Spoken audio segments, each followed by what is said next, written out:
औज़ुबिल्लाहिमिनश्शैतानिर्रजीम बिस्मिल्लाहिर्रहमानिर्रहीम। जी बच्चों, आज का हमारा पेज नंबर है 12। आज हमने पेज नंबर 12 करना है। आज हमने किसकी फोनिक प्रैक्टिस करनी है? खा एच की। किसकी? खा एच की। देखिए यहाँ पे हमें दिया हुआ है से खा एच एज इन खा एच आई एन चिन। चिन किसको कहते हैं? ठोड़ी को कहते हैं। किसको कहते हैं? ठोड़ी। ये जो हमारी ये लिप्स के नीचे ये जो हड्डी सी बनी हुई होती है, यहाँ पे जो जगह हमारी नीचे ये होती है ठोड़ी। क्या होती है? ठोड़ी।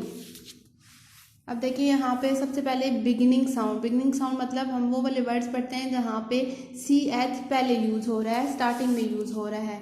ये हमें वर्ड्स दिए हुए हैं। फर्स्ट में क्या है? खा एच आई एन चिन। क्या है? खा H I N chin. Next पे देखें, खा H I P S chips. क्या है ये? चिप्स। फिंगर चिप्स बच्चे खाते हैं, बड़े शौक से खाते हैं। क्या है ये? चिप्स। क्या है? चिप्स। नेक्स्ट देखें, खा एच आई सी के चिक। खा एच आई सी के चिक। ठीक, किसको कहते हैं? चूजे को कहते हैं। किसको? चूजे को। फर्स्ट वर्ड क्या है हमारा? चिन। नेक्स्ट है चिप्स। नेक्स्ट है चिक।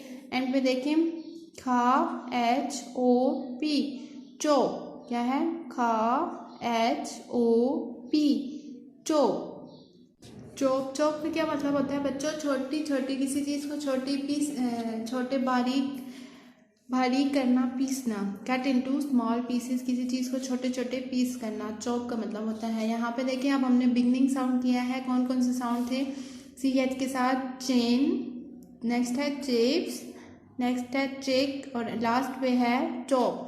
अब है एंडिंग साउंड। हमने वो वाले वर्ड्स करने हैं जहाँ पे सी एच जो है वो एंड पे यूज़ हो रहा है, लास्ट पे यूज़ हो रहा है। एंडिंग साउंड अब हम करेंगे। एंडिंग साउंड ये कैसे दे रहा है? नेक्स्ट ये फर्स्ट पे देखें, b e n c h bench. B e n c h bench. Next देखिए, l u n c h lunch. क्या है? L u n c h lunch. Next देखें, t o r c h torch.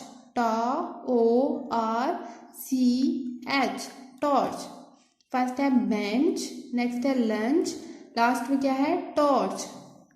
ये हमने आज phonic practice की है C H की, खा एच। इसकी फोनिक प्रैक्टिस की है। सबसे पहले हमने इसके बिगनिंग साउंड्स पढ़े हैं जहाँ पे ये सी एच जो है वो स्टार्टिंग में यूज़ हो रहा है। फिर हमने इसके एंडिंग साउंड पढ़े हैं जहाँ पे सी एच जो है वो वर्ड के लास्ट में यूज़ हो रहा है। ये पेज बच्चों को 3 से 4 दफ़ा रीड करवाएं ताकि बच्चे जो है वो इसको अच्छे तरीके से उनको समझ आ सके। अल्हम्दुलिल्लाह।